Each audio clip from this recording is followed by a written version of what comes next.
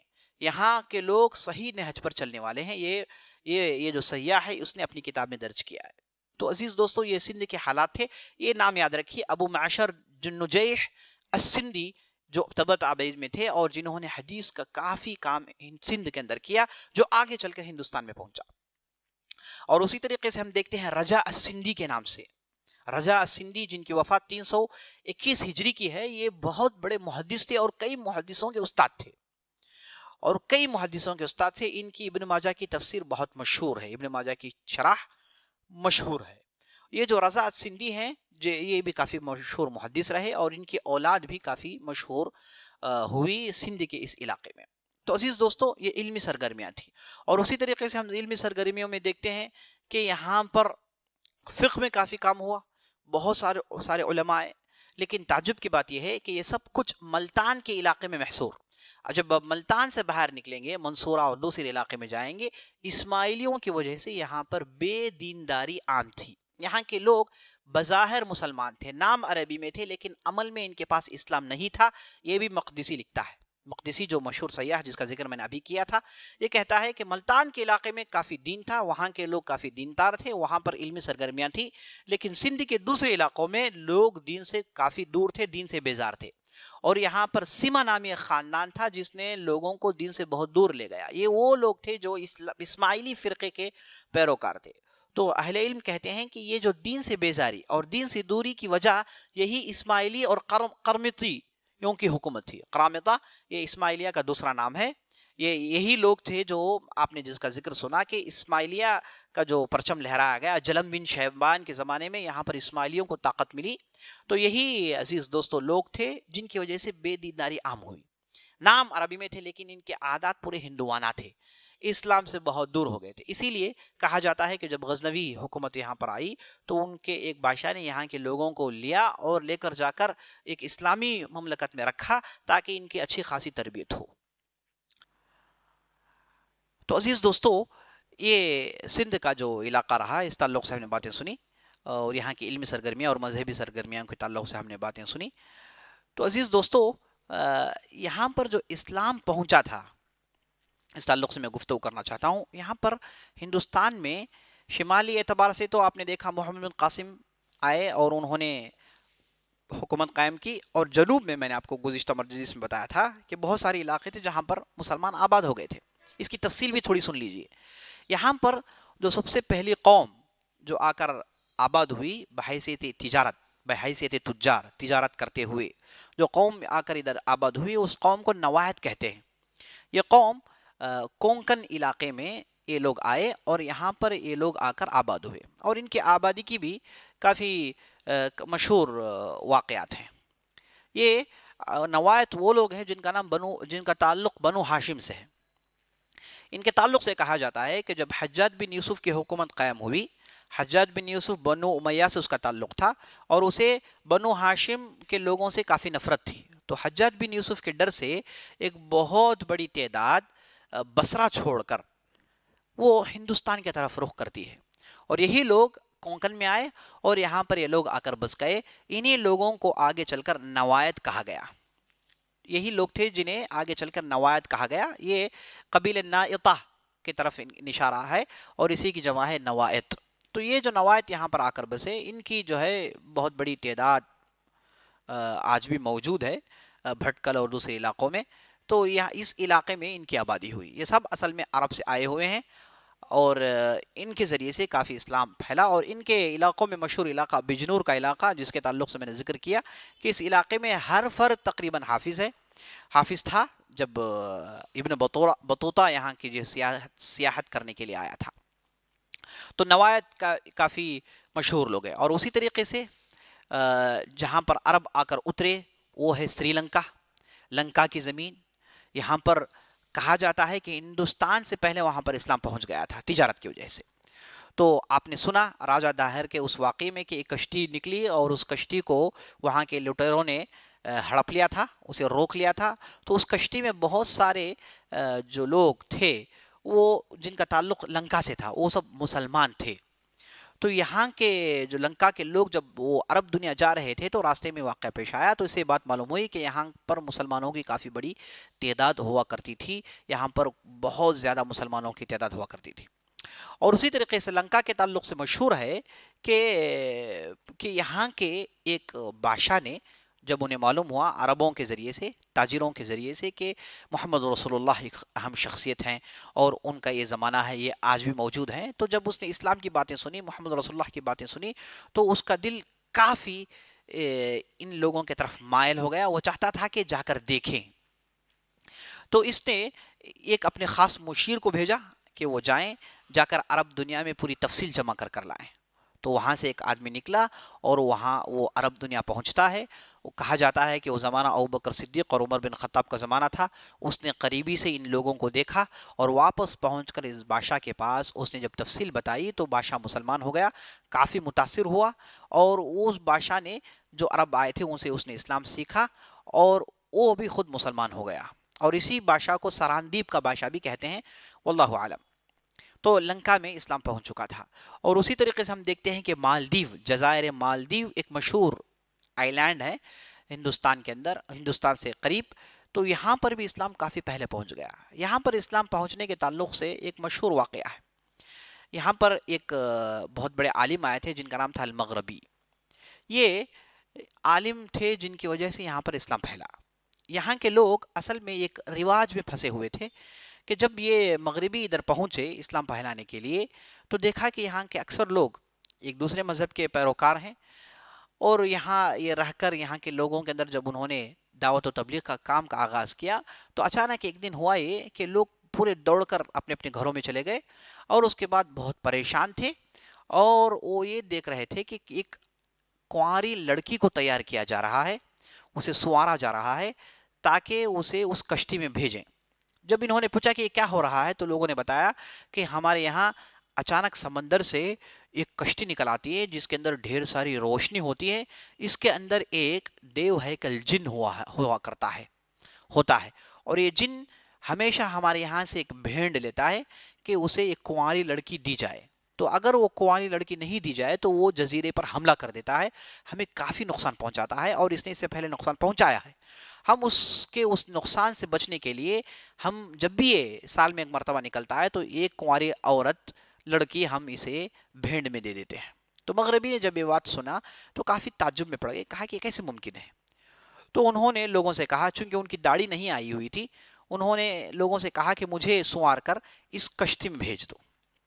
قربان جائے اس عالم کی اس ہمت پر, اس شجاعت پر, اور اس ایمان پر, کہ لوگوں نے تیار کر کے وہ صاحب کو کشتی میں بھیج دیا. تو جب وہ صاحب کشتی میں گئے, مغربی کشتی میں گئے, کہ دیکھے کہ اندر ایک دیو ہیکل انسان بیٹھا ہوا ہے جو اس لڑکی کا انتظار کر رہا ہے. تو جیسے ہی وہ کشتی میں داخل ہوئے انہوں نے زور سے قرآن کی تلاوت شروع کر دی, بڑی تیزی سے قرآن کی تلاوت کرتے رہے, قرآن کی تلاوت کرتے رہے. اور جتنا انہوں نے قرآن کی تلاوت کی اس شیطان کو کافی تکلیف ہوئی, بہت پریشان ہوا, بہت پریشان ہوا, یہاں تک کہ وہ دوڑ کر چلا گیا اور مغربی کو چھوڑ کر چلا گیا. تو اس کے بعد سے پھر کبھی وہ شیطان ادھر نہیں آیا, اور مغربی کے ذریعے سے اس واقعے کے بعد پورے کا پورا جزیرہ مسلمان ہو گیا ہے. آج بھی مالدیو ان علاقوں میں جہاں پر 95%, 95% سے زیادہ مسلمان ہوتے ہیں. تو یہی مغربی کی بدولت ہے جن کی وجہ سے مالدیو میں اسلام پھیلا. اور اسی طریقے سے مشہور علاقوں میں جہاں عرب آ کر اترے وہ ہے ساحل گجرات. ساحل گجرات میں آپ کو یاد رکھنا چاہیے کھمبھایت ایک علاقہ ہے اور سیہور ایک علاقہ ہے. سیہور کا علاقہ یہ آج کل بامبے میں قلابہ کا جو ایریا ہے اس ایریے کو بھی کہتے ہیں. یہ پورا ساحل گجرات کے نام سے مشہور تھا. یہاں پر کھمبھایت نامی ایک مشہور بستی تھی جہاں پر مسلمانوں کی کافی بڑی تعداد تھی. کہا جاتا ہے کہ یہاں کے جو ہندو بادشاہ تھے وہ مسلمانوں کی کافی عزت کرتے تھے. اس کی وجہ یہ تھی کہ مسلمان وہ لوگ تھے جو جہاز رانی یعنی جہاز کشتیوں میں کام کرتے تھے, ورنہ عام طور پر ہندوؤں کے پاس یہ چیز منحوس مانی جاتی ہے کہ کوئی سمندر میں کام کرے, مچھلی پکڑے سمندر میں, یہ جو کام ہے اسے ہندو منحوس سمجھتے ہیں. ہندو یہ کام نہیں کرتے تھے, صرف مسلمان یہ کام کرتے تھے. اور اس ساحلی علاقوں میں اگر یہ مسلمان نہ ہوتے تو یہاں کی علاقے ترقی ہرگز نہیں کر پاتے تھے, ترقی کرنا ان کے لیے مشکل ہو جاتا تھا, ترقی کرنا ممکن نہیں تھا. تو اس وجہ سے دوستو عربوں کی جہاز رانی یہاں پر کافی مشہور تھی اور اس وجہ سے انہیں کافی عزت ملتی تھی۔ مسعودی ایک مشہور سیاح ہے، وہ اپنی کتاب میں ایک واقعہ لکھتا ہے، کہتا ہے کہ ایک مرتبہ ہوا یہ کہ بدھی اور ہندو مل کر مسلمانوں کے بعض علاقوں میں گئے اور جا کر وہاں کی مسجدوں کو انہوں نے جلا دیا اور مسلمانوں کو کافی نقصان پہنچایا، اور اس کے بعد یہ واقعے کو انہوں نے دبانے کی کوشش کی، لیکن بعض مسلمان تھے جو آگے چل کے وہاں کے ایک ہندو راجا کے پاس یہ بات پہنچ جاتے ہیں کہ ہمارے پر ظلم ہوا ہے اور یہ ظلم کرنے والے فلاں فلاں لوگ ہیں۔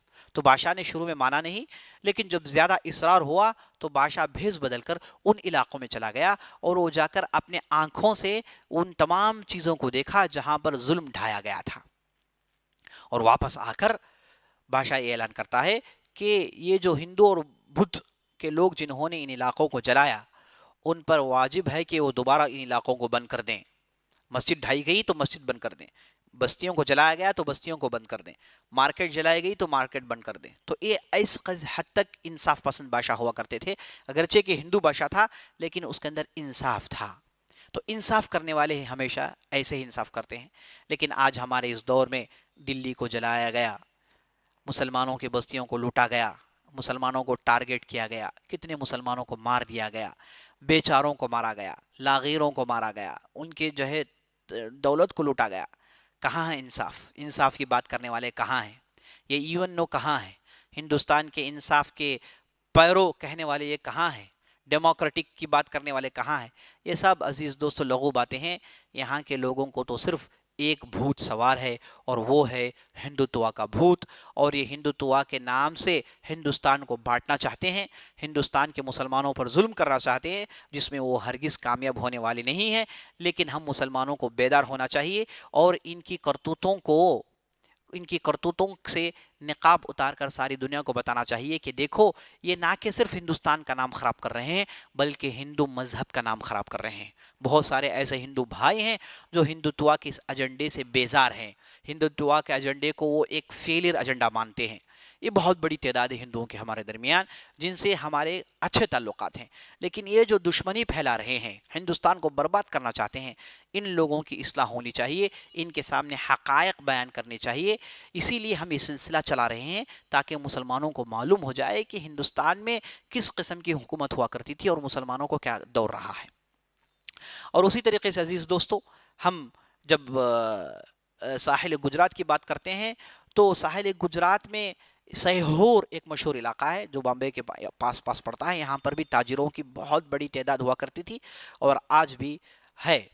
اور اسی طریقے سے ملبار کی بات کرنا ضروری ہے۔ ملبار ایک ایسا علاقہ ہے جہاں پر مسلمانوں کی کافی بڑی تعداد ہوا کرتی تھی، عربوں کے بہت سارے سیٹلمنٹس یہاں پر ہوا کرتے تھے۔ انشاءاللہ اس تعلق سے ہم آئندہ مجلس میں گفتگو کریں گے، اور ہم اللہ سے دعا کرتے ہیں کہ اللہ رب العزت ہماری محنتوں کو قبول فرمائے اور ان کے بدلے ہمیں جنت میں بلند مقام نصیب فرمائے۔ صلی اللہ علی نبینا محمد وعلی آلہ وصحبہ اجمعین، والسلام علیکم ورحمۃ اللہ وبرکاتہ۔